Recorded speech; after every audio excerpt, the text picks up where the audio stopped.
2016 में आईआईटी खड़गपुर की एक टीम ने वाराणसी में एक बहुत बड़ा एक्सकेवेशन प्रोजेक्ट किया था। उन्होंने कई जगहों पर बहुत ही गहरे ऐसे बोर होल्स किए और अलग अलग लेयर से मिट्टी के सैंपल निकाले। उसमें जो बात सामने आई वो बहुत शॉकिंग थी।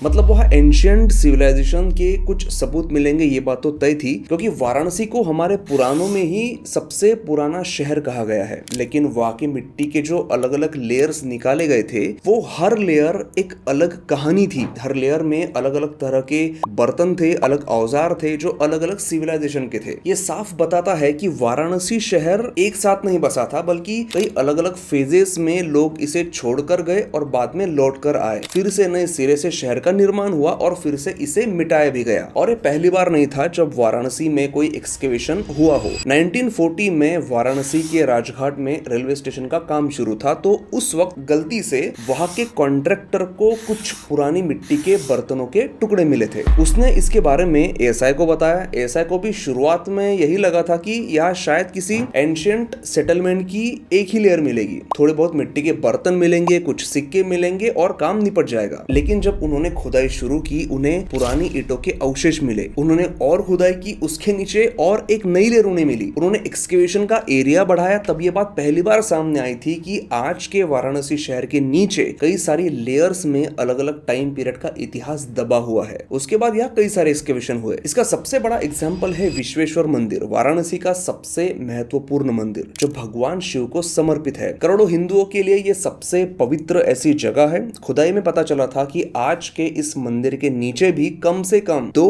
और पुराने मंदिरों के अवशेष दबे हुए हैं। मतलब 3 मंदिरों के फाउंडेशन एक के ऊपर एक, हर एक अपने समय में नष्ट हुआ था और उसी स्पॉट पर वो फिर से बनाया भी गया। हर बार लोग किसी दूसरी जगह पर नहीं गए, किसी सेफ अल्टरनेटिव प्लेस पर नहीं गए, उन्होंने उसी जगह पर मंदिर बनाया। उन्होंने उसी राख पर, उसी टूटी हुई फाउंडेशन पर नया मंदिर खड़ा किया। इसीलिए क्योंकि उनके लिए वो सिर्फ मंदिर पवित्र नहीं था, बल्कि उनके लिए वो जगह भी बहुत पवित्र थी। 12वीं और 16वीं शताब्दी में जो यात्री वाराणसी आए थे और उन्होंने जो इस शहर के बारे में अपने रिकॉर्ड्स में लिखा हुआ है वो किसी ट्रैवल डायरी से ज्यादा एक वॉर डायरी जैसा लगता है। उन्होंने काशी को टूटे हुए मंदिरों का शहर कहा था। उन्होंने हर जगह पर मलबा पड़ा हुआ देखा, टूटी हुई मूर्तियां देखी, गिरी हुई दीवारें देखी, और ये सब उन्होंने अपनी डायरीज में लिख कर रखा है। Hiuen Tsang, Al Biruni, Mark Twain, Rudyard Kipling, William Sleeman और अलेक्जेंडर कनिंघम जैसे ट्रैवलर्स और राइटर्स ने भी इस शहर की काफी तारीफ की है। और सिर्फ हम इंडियंस नहीं कहते, बल्कि मार्क ट्वेन, जिन्हें the father of American literature कहा जाता है, उन्होंने भी ये लिखा हुआ है कि बनारस इतिहास से भी पुराना शहर है। ये शहर बार बार हमला झेलता रहा, जला दिया गया, तोड़ दिया गया, ताकि इसकी असली ताकत, इसके मंदिर, इसकी स्पिरिचुअलिटी कमजोर हो जाए। हर हमला एक ही मकसद से किया गया था, काशी के स्पिरिचुअल सेंटर को हमेशा हमेशा के लिए मिटा देना।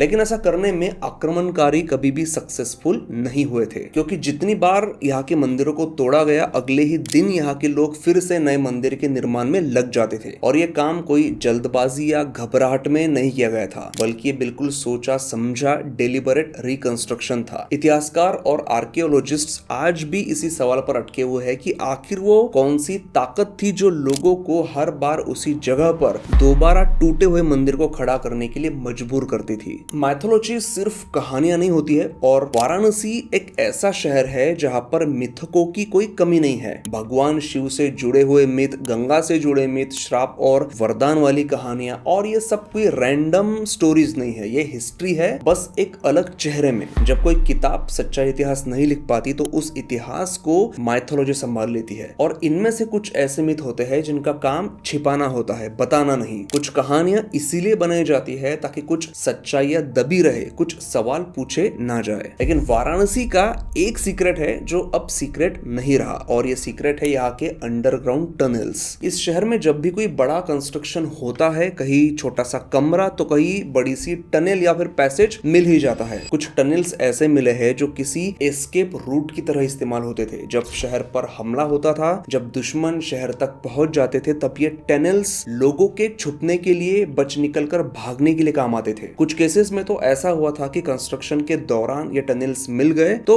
उन प्रोजेक्ट्स को रोक दिया गया, उनका काम चुपचाप बंद कर दिया गया और उन टनल्स को सील भी कर दिया गया। नीचे जो भी था वो नीचे का नीचे ही रह गया। यहाँ के कई सारे टनल्स आज भी ऐसे हैं जिनकी कभी कोई जांच ही नहीं हुई, ताकि कोई अनएक्सपेक्टेड चीज बाहर ना निकल जाए और विवाद खड़ा ना हो। हिस्ट्री की एक खासियत होती है कि ये कभी भी गलती से इरेज नहीं होती, इसे हमेशा जानबूझकर मिटाया जाता है। कभी आक्रमणकारी किसी संस्कृति की पहचान तोड़ने के लिए हिस्ट्री को मिटाते हैं, तो कभी हमने इतिहास में ये भी देखा है कि कॉलोनियल पावर्स किसी पूरी सिविलाइजेशन का इतिहास दोबारा लिखते हैं ताकि वो उनके कब्जे को जायज बता सके। और कई बार हिस्ट्री बस इसीलिए गायब हो जाती है क्योंकि मॉडर्न शहर बनते रहते हैं और नई सड़कें, फ्लाईओवर्स, इमारतों के नीचे आर्कियोलॉजिकल साइट्स दफन हो जाती है। अब दुख की बात यह है कि वाराणसी का इतिहास मिटने के पीछे ये सारे रीजन एक साथ रिस्पॉन्सिबल है। वाराणसी शहर सिर्फ आध्यात्मिक रूप से इम्पोर्टेंट नहीं था, ये आर्थिक रूप से भी बेहद क्रूशियल था। यह एक्सकेवेशन में कई सारी कॉपर प्लेट्स मिल चुकी है, ऐसे रिकॉर्ड्स मिले हैं जो उस समय के ट्रेड एग्रीमेंट्स, लैंड डीड्स और टेम्पल ग्रांट्स थे, ऐसे कागजात जो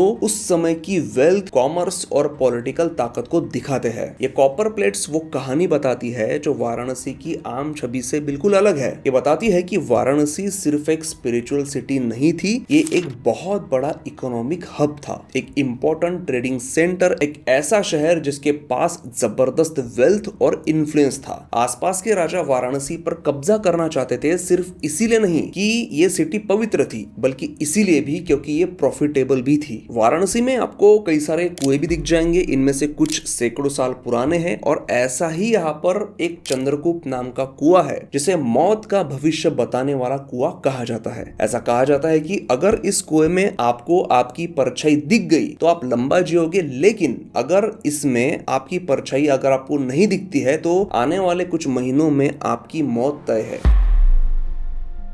अब इस बात पर यकीन वही लोग कर सकते हैं जिन्होंने अपनी आंखों से ऐसी घटनाएं देखी है और बताया जाता है कि ऐसा कई लोगों के साथ यहाँ पर हुआ है। लोग तो यहाँ तक बताते हैं कि अगर किसी को इस कुएं में अपनी परछाई नहीं दिखती तो वो यही रुक जाता है, मोक्ष के इंतजार में, वो वापस जाना भी पसंद नहीं करता। इतना लोगों का इस कुएं पर विश्वास है। वाराणसी में मुख्यतः भगवान शिव की पूजा होती है, लेकिन शहर की सीमाओं पर, जंगलों में, उन इलाकों में जहाँ ज्यादातर यात्री लोग नहीं जाते, वहां पर ऐसे भी देवी देवता है जिनकी पूजा की जाती है, लेकिन उन भगवानों को कभी भी मुख्य धाराओं में नहीं आने दिया गया। ऐसी ही एक देवी है छिन्नमस्तिका देवी, जिनकी पूजा हजारों साल पहले ट्राइबल लोग किया करते थे। इस देवी को अपना सिर खुद काटते हुए दिखाया गया है। हिंदुइज्म में इसका मतलब होता है अपना ईगो सैक्रिफाइस करना। और ये जो 3 धाराएं आपको दिख रही है, ये खून नहीं है, ये एनर्जी फ्लो है, जिसे नीचे खड़ी 2 देवियां डाकिनी और वर्णिनी कंज्यूम कर रही है। इस देवी को कामदेव और रति के ऊपर खड़ा दिखाया जाता है। बेसिकली ये देवी सिंबोलिज्म है इस बात का